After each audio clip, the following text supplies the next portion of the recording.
Hi, welcome back. Here on the bottom of my 2004 Ford Focus, I have a dangling heat shield problem, so we're going to go ahead and fix that today. Alright, since we're going to be jacking up the back of the car, first thing we do is we caulk the front tires. According to the manual, here are the two spots that we wanted to use the jack and place the jack stands. Alright, I got my jack stand in place. And what I do is I just drape a couple t-shirts over the top of it to help prevent some damage.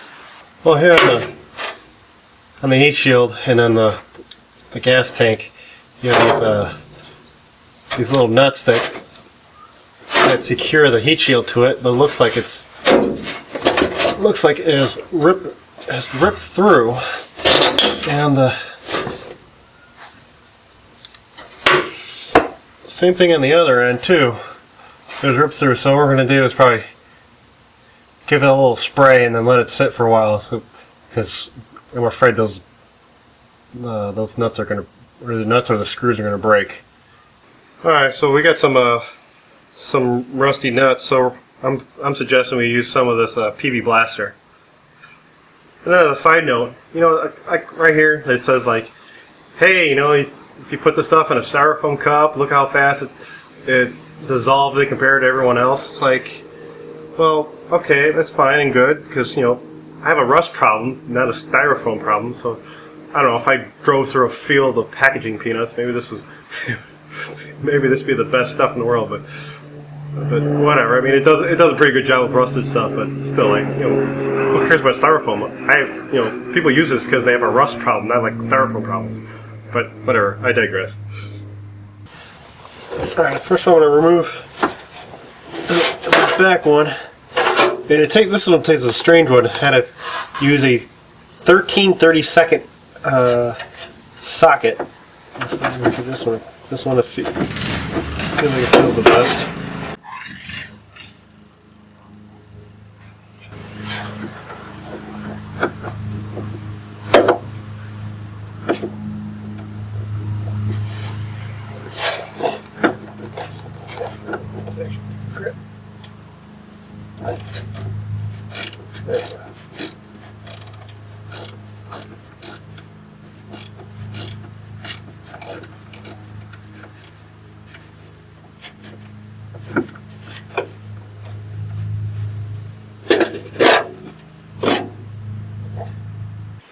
Well, sometimes I get these, you know, these nuts that are extremely rusty and they get stuck in your socket. So here's a little trick that I do: pop these things out. So get a punch that's just wide enough, or just narrow. I'm sorry, just narrow enough. Shove this in there, and just take a hammer and just out they go. Alright, I went ahead and removed the other nut. These are just like little stamped metal things. So they're not really it's not really a true nut. And then what I'm going to use is these 1/4-inch fender washers. They're just wide enough so that when I place them on top, it'll give me enough material to hold down the heat shield. Because what has happened is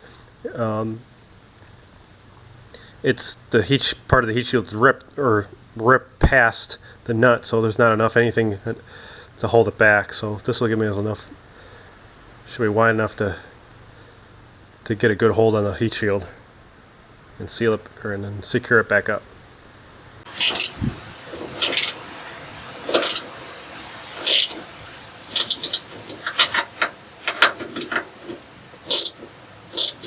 Don't need to be super tight, but just that should not go anywhere.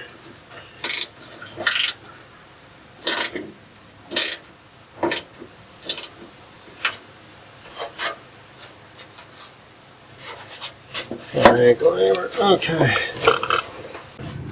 Alright, now we're working on the one towards the back of the car.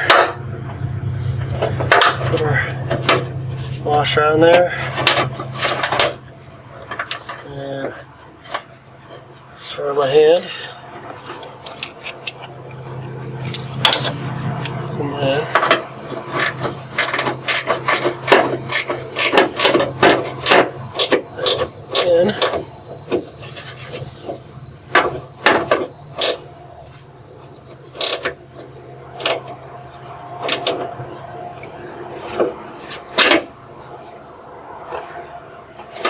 That should do it. There we go. That was a quick, easy fix. Just a couple 1/4-inch fender washers. Put the nuts back on, and our heat shield's nice and secure. And that's about it. Alright, cool. Thanks for watching.